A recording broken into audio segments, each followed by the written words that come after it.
किसी नगर में एक धनी व्यापारी रहता था। दूर दूर तक उसका व्यापार फैला हुआ था। नगर के सभी लोग उस व्यापारी का सम्मान करते थे।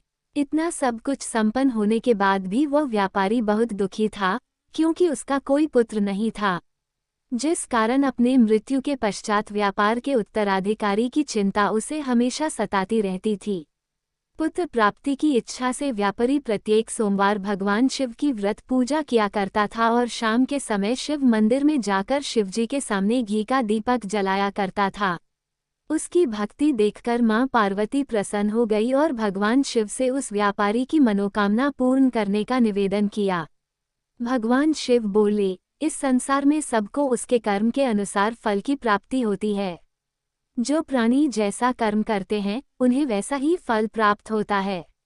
शिवजी द्वारा समझाने के बावजूद मां पार्वती नहीं मानी और उस व्यापारी की मनोकामना पूर्ति हेतु वे शिवजी से बार बार अनुरोध करती रही। अंततः माता के आग्रह को देखकर भगवान भोलेनाथ को उस व्यापारी को पुत्र प्राप्ति का वरदान देना पड़ा। वरदान देने के पश्चात भोलेनाथ मां पार्वती से बोले, आपके आग्रह पर मैंने पुत्र प्राप्ति का वरदान तो दे दिया, परंतु इसका ये पुत्र 16 वर्ष से अधिक समय तक जीवित नहीं रहेगा। उसी रात भगवान शिव उस व्यापारी के स्वप्न में आए और उसे पुत्र प्राप्ति का वरदान दिया और उसके पुत्र के 16 वर्ष तक जीवित रहने की भी बात बताई। भगवान के वरदान से व्यापारी को खुशी तो हुई, लेकिन पुत्र की अल्पायु की चिंता ने उस खुशी को नष्ट कर दिया। व्यापारी पहले की तरह सोमवार के दिन भगवान शिव का विधिवत व्रत करता रहा। कुछ महीनों के बाद उसके घर एक अति सुंदर बालक ने जन्म लिया और घर में खुशियां ही खुशियां भर गई। बहुत धूमधाम से पुत्र जन्म का समारोह मनाया गया, परंतु व्यापारी को पुत्र जन्म की अधिक खुशी नहीं हुई, क्योंकि उसे पुत्र की अल्पायु के रहस्य का पता था। जब पुत्र 12 वर्ष का हुआ तो व्यापारी ने उसे उसके मामा के साथ पढ़ने के लिए वाराणसी भेज दिया। लड़का अपने मामा के साथ शिक्षा प्राप्ति हेतु चल दिया। रास्ते में जहाँ भी मामा भांजे विश्राम हेतु रुकते, वहीं यज्ञ करते और ब्राह्मणों को भोजन कराते। लंबी यात्रा के बाद मामा भांजे एक नगर में पहुँचे। उस दिन नगर के राजा की कन्या का विवाह था, जिस कारण पूरे नगर को सजाया गया था। निश्चित समय पर बारात आ गई, लेकिन वर का पिता अपने बेटे के एक आंख से काने होने के कारण बहुत चिंतित था।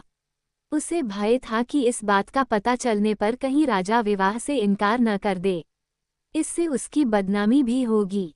जब वर के पिता ने व्यापारी के पुत्र को देखा तो उसके मस्तिष्क में एक विचार आया। उसने सोचा, क्यों न इस लड़के को दूल्हा बनाकर राजकुमारी से विवाह करा दूं। विवाह के बाद इसको धन देकर विदा कर दूंगा और राजकुमारी को अपने नगर ले जाऊंगा। वर के पिता ने लड़के के मामा से इस संबंध में बात की। मामा ने धन मिलने के लालच में वर के पिता की बात स्वीकार कर ली। लड़के को दूल्हे का वस्त्र पहनाकर राजकुमारी से विवाह कर दिया गया। राजा ने बहुत सारा धन देकर राजकुमारी को विदा किया। शादी के बाद लड़का जब राजकुमारी से साथ लौट रहा था तो वह सच नहीं छिपा सका और उसने राजकुमारी के ओढ़नी पर लिख दिया, राजकुमारी, तुम्हारा विवाह मेरे साथ हुआ था। मैं तो वाराणसी पढ़ने के लिए जा रहा हूँ और अब तुम्हें जिस नवयुवक की पत्नी बनना पड़ेगा वह कान्हा है। जब राजकुमारी ने अपनी ओढ़नी पर लिखा हुआ पढ़ा तो उसने काने लड़के के साथ जाने से इनकार कर दिया। राजा को जब ये सब बातें पता लगी तो उसने राजकुमारी को महल में ही रख लिया। उधर लड़का अपने मामा के साथ वाराणसी पहुंच गया और गुरुकुल में पढ़ना शुरू कर दिया। जब उसकी आयु 16 वर्ष की हुई तो उसने यज्ञ किया। यज्ञ के समाप्ति पर ब्राह्मणों को भोजन कराया और खूब अन्न वस्त्र दान किए। रात को वह अपने शयन कक्ष में सो गया। शिव के वरदान के अनुसार शयनावस्था में ही उसके प्राण पखेरु उड़ गए। सूर्योदय पर मामा मृत भांजे को देखकर रोने पीटने लगा। आसपास के लोग भी एकत्र होकर दुख प्रकट करने लगे। लड़के के मामा के रोने विलाप करने के स्वर समीप से गुजरते हुए भगवान शिव और माता पार्वती जी ने भी सुने। माता पार्वती ने भगवान से कहा, प्राणनाथ, मुझे इसके रोने के स्वर सहन नहीं हो रहे। आप इस व्यक्ति के कष्ट को अवश्य दूर करें। भगवान शिव ने माता पार्वती के साथ अदृश्य रूप में समीप जाकर देखा तो भोलेनाथ माता पार्वती से बोले, ये तो उसी व्यापारी का पुत्र है जिसे मैंने 16 वर्ष की आयु का वरदान दिया था।